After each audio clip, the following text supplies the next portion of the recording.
Hi, this is Ashley Van Gilder, and I'm going to be presenting the biggest challenge that I face.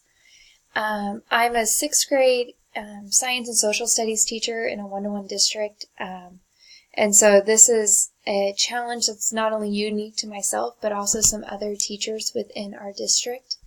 Kind of the biggest challenge that we have going for us is utilizing technology in a meaningful way with all students as we begin the Apollo redesign program next year.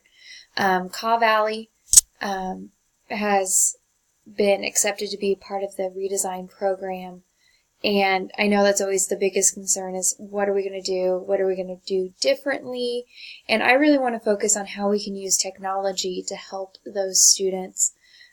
So a solution for helping solve this problem would be to allow more collaboration between teachers and grade levels. I know, like in our building, the sixth grade teachers collaborate quite a bit, but we don't have a designed collaboration time with the fifth grade teachers, and definitely not the seventh grade teachers since they are in a completely separate building.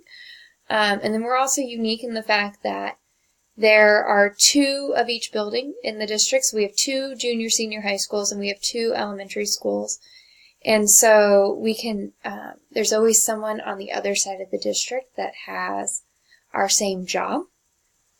And so we need more collaboration time with those teachers as well. And not just over Google Hangouts, but actually like physically together and being able to talk about different things.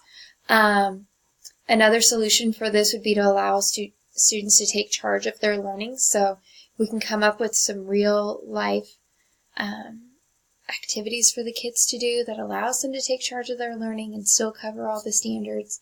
But then again, that goes back to the collaboration between grade levels and then also creating learning opportunities that challenge students and their thinking.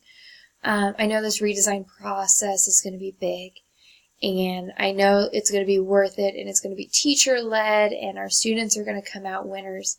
I just know, like for myself, I have some anxiety about what we're going to be doing and how technology is going to fit in with this, how we're going to be able to do different things. So at this point, that would probably be what I would say is my biggest challenge moving forward. Thank you.